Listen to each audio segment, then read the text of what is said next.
Bonjour, alors nous nous retrouvons à Linard, au pied d'un château d'eau, le deuxième château d'eau de Linard, qui se trouve sur la colline Sainte-Trope, juste à côté du circuit automobile de Linas-Montlhéry. Nous allons monter en haut de ce château d'eau, qui est un château d'eau sécurisé, pour plusieurs raisons. La première, c'est parce qu'il est toujours en exploitation. Et donc, tout en appartenant à la commune, c'est la Lyonnaise des Eaux qui en assure la maintenance et le soutien. Donc, ce château d'eau contient de l'eau et il est raccordé au réseau d'approvisionnement du sud de l'Île-de-France. Et puis, il est sécurisé pour d'autres raisons, notamment pour les transmissions radio qui s'y opèrent et un certain nombre d'autres points liés à la confidentialité de l'autodrome et des essais automobiles qui s'y déroulent. Alors, je vous propose de me suivre. Nous allons donc monter en haut de ce château d'eau. L'alarme a été désactivée. On peut aujourd'hui y rentrer. Et vous allez voir, nous sommes ici sur un des points culminants du sud de l'Île-de-France. Voilà, comme je vous le disais, le château d'eau est en exploitation, le réservoir est plein d'eau. Un château d'eau n'a pas vocation à être un réservoir d'eau, il a surtout vocation à être un élément qui, placé sur le réseau, vient porter de la puissance sur le réseau d'eau et donc donner de la pression pour que chez vous, vous puissiez avoir de la pression au robinet. C'est à cela que sert un château d'eau avant tout. Le réseau d'eau que nous avons à Linard est un réseau qui est maillé sur l'ensemble du sud de l'Île-de-France. Son approvisionnement vient principalement de l'usine de Morsan-sur-Seine qui est à côté de Corbeil-Essonnes. C'est une usine qui est en bordure de la Seine et qui produit tout le cubage nécessaire pour l'approvisionnement du sud de l'Île-de-France jusqu'aux Ulysses. Le réseau va donc, comme je le disais, jusqu'aux Ulysses. On a tous vu les deux grands châteaux d'eau qui sont dans la zone de Courtabœuf et qui sont là aussi deux éléments qui apportent la pression sur le réseau d'eau, notamment à son extrémité. Et puis, ce réseau remonte également sur toutes les communes jusqu'à Morsan-sur-Orge, Sainte-Geneviève-des-Bois. On est à peu près à ce moment-là à la limite entre la zone exploitée par le réseau couvert par la Générale des Eaux et le réseau couvert par la Lyonnaise des Eaux. Donc nous sommes en zone Lyonnaise des Eaux et ce château d'eau, comme je le disais, est maintenu par cette société. C'est pour ça que vous pouvez voir sur les murs différents équipements qui sont tous neufs puisque très régulièrement le matériel est révisé, remis en état. Et donc si la structure du château d'eau, elle, date d'il y a plusieurs dizaines d'années, le matériel, lui, est en très bonne qualité. Vous pouvez voir également les armoires électriques quasi neuves qui ont été remplacés il y a peu de temps. Alors je vous propose maintenant que nous puissions escalader les différentes échelles qui montent jusqu'à la partie sommitale. Là ce sont des échelles qui ne sont pas verticales, donc normalement le harnais n'est pas obligatoire, mais comme j'ai l'habitude de le dire, une sécurité ou plusieurs sécurités valent mieux que rien du tout. Et donc, comme vous le voyez, je suis équipé surtout sur la partie haute. Ces échelles sont aussi équipées, comme vous pouvez le voir, de crinolines. Donc les crinolines, ce sont ces éléments que l'on appelle ainsi en mémoire aux robes des femmes au moment de la Renaissance, qui, pour prendre beaucoup de volume, étaient elles aussi constituées d'éléments comme ça, de structures sur lesquelles était posé le tissu.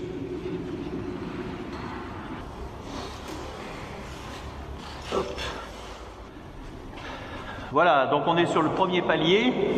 Je vais vous expliquer un petit peu les équipements qu'on trouve ici. Tout d'abord, vous avez dans cette partie-là tous les câbles de radiotransmission. Il y en a 3 qui montent en haut du château d'eau. Il y a 3 antennes. Je vous expliquerai un peu à quoi elles servent, mais l'ensemble du dispositif passe par cette goulotte ici. Vous avez 2 tuyaux qui sont ici installés. Donc vous avez un tuyau montant, un tuyau descendant, et qui sont donc les tuyaux qui permettent d'approvisionner le réservoir. Un tuyau dans lequel il y a peu de pression, puisque c'est l'eau montante, qui a juste vocation à remplir le réservoir, et puis un autre où il y a un peu plus de pression, et on l'a vu tout à l'heure lorsque nous avons ouvert le robinet.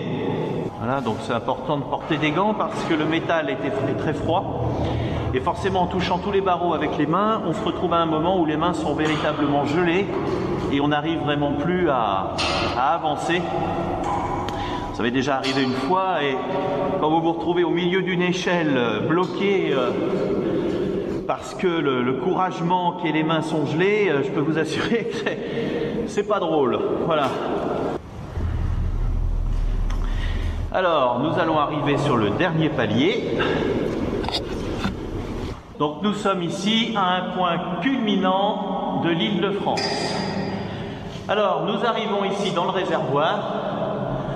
Vous voyez, c'est magnifique, hein? On pourrait y faire un vrai bureau ou un loft au milieu des installations d'approvisionnement en eau. Ici, c'est la dernière échelle, celle qui permet de monter sur le réservoir, à partir duquel on va pouvoir avoir une vue absolument admirable.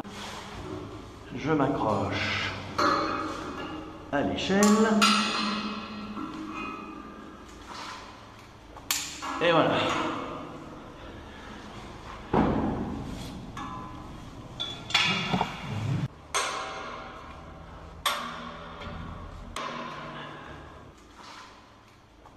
Et voilà.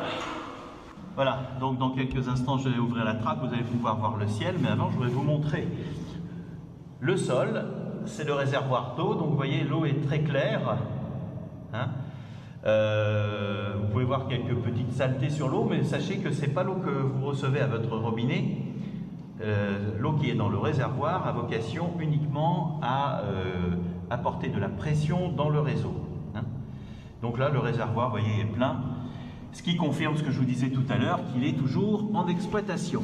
Alors nous allons défaire. Et maintenant, voilà. Alors nous sommes ici aussi de façon incontestable sur le point culminant du département de l'Essonne. En fait, le point officiel de la plus haute altitude du département à 182 mètres est du côté de Montargis, du côté du sud du département. Mais quand on calcule ces altitudes, on ne prend pas l'auteur des édifices. Or, nous sommes ici à 165 mètres au sol, plus 30 mètres de château d'eau, et donc ça nous amène à 195 mètres, ce qui est donc l'altitude la plus haute du département. Ce qui explique également que nous ayons ici différentes antennes que je vais vous présenter et qui permettent des transmissions, notamment une antenne qui sert aux radioamateurs de la sécurité civile, c'est-à-dire lorsque toutes les connexions de télécommunications du département sont bloquées, eh bien les sauveteurs et les radioamateurs ont encore la possibilité de communiquer via un relais qui est installé ici sur le château d'eau, qui s'appelle le relais de l'INAS, et qui leur permet donc d'avoir des échanges à la fois au niveau départemental mais bien au-delà, puisque nous couvrons d'ici un périmètre très grand qui va du nord de la France jusqu'à Lille et jusqu'au sud vers Bourges. Nous avons également une antenne qui nous sert à la police municipale, et puis une troisième qui est mise en sécurité pour la surveillance et dont je ne vous parlerai pas trop compte tenu de son aspect confidentiel. Alors maintenant je vais pouvoir vous faire voir le paysage. Comme nous sommes montés le matin, eh bien nous avons choisi ce moment-là de la journée de façon à vous donner une vue éclairée sur l'autodrome. Alors l'autodrome est à ma gauche, ici. Au bas du château d'eau à nos pieds, ce que l'on appelle l'anneau de vitesse. Donc l'anneau de vitesse, en fait, c'est une réalisation en béton qui a été faite en 1924 et qui a été conçue de telle façon que l'inclinaison de l'anneau permet de compenser par le poids la force centrifuge. Ce qui veut dire que les véhicules qui empruntent l'anneau sont en théorie sur une ligne droite. D'ailleurs, quand on est dans une voiture et qu'on prend l'anneau, eh bien malgré que l'anneau tourne, on a le sentiment d'être sur une ligne droite, le volant reste droit. Et donc c'est ce qui permet de simuler une ligne droite et par conséquent de pouvoir essayer de battre les records. C'est pour ça que de très nombreux records de vitesse ont été battus ici sur l'autodrome, précisément parce que cette structure d'anneau de vitesse a permis de le faire dans les années 20, 30 et 40. Nous avons plus vers là-bas, vous le voyez, le pont Michelin. Et derrière le pont Michelin, donc c'est le circuit routier.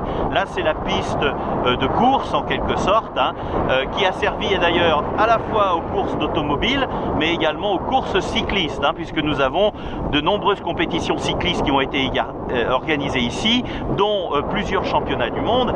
Et régulièrement tous les ans, le championnat de France était organisé ici sur la piste routière. Donc c'est derrière le pont Michelin que vous pouvez apercevoir là-bas. Et puis, bon, sans vous donner une description trop importante, vous avez ce que l'on appelle la tour de contrôle, qui est un équipement très emblématique du circuit automobile de l'INA Montlhéry. Les tribunes, mais qui ne sont pas les tribunes d'origine, elles ont été réalisées dans les années 60 en béton.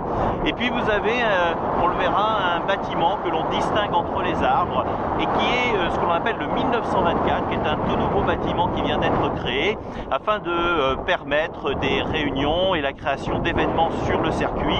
Donc c'est un peu une salle de séminaire, d'événementiel, qui est un très beau bâtiment architectural et qui simule en quelque sorte une roue posée en inclinaison sur le sol. Donc voilà, principalement, on va pas trop vous montrer le circuit parce que, comme je le disais, s'y déroulent des essais automobiles hautement confidentiels. Alors maintenant, je vais me tourner vers le nord et là, vous allez avoir une vue absolument admirable et vous allez pouvoir distinguer Paris avec, d'une part, on le voit, la pointe de la Tour Eiffel qui se situe, vous le verrez un petit peu à gauche de l'antenne relais blanche de Soleil-Chartreux. Nous avons à la droite justement de cette antenne relais blanche la tour Montparnasse, et puis si on distingue en bas de la butte de Soleil-Chartreux, eh bien on commence à voir toute l'est de Paris avec la tour de télévision de Montreuil-Bagnolet, les deux tours mercuriales qui sont installées en bordure du périphérique. Alors maintenant, eh bien, pour finir cette visite, on va se rapprocher des éléments les plus près, hein, puisque nous avons juste en face de nous la tour de Montlhéry. Alors bon, la tour de Montlhéry est en contrebas du château d'eau parce que la butte Sainte-Trope sur laquelle nous sommes ici est en altitude au-dessus du château, de l'ancien château de Montlhéry.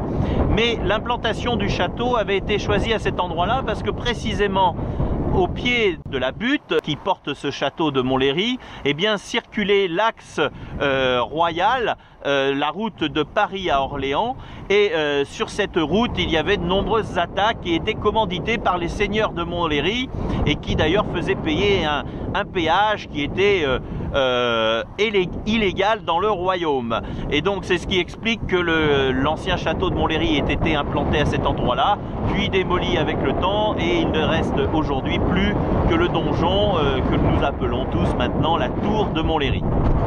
Voilà, donc cette visite, je pense, vous aura plu. Nous avons eu la chance d'avoir un temps magnifique et un ciel particulièrement bien dégagé sur Paris, qui en général est toujours un peu dans la brume et dans la pollution. Et donc je vous retrouve pour une prochaine visite d'un des lieux les plus insolites que nous avons à l'INA ou ailleurs. À très bientôt.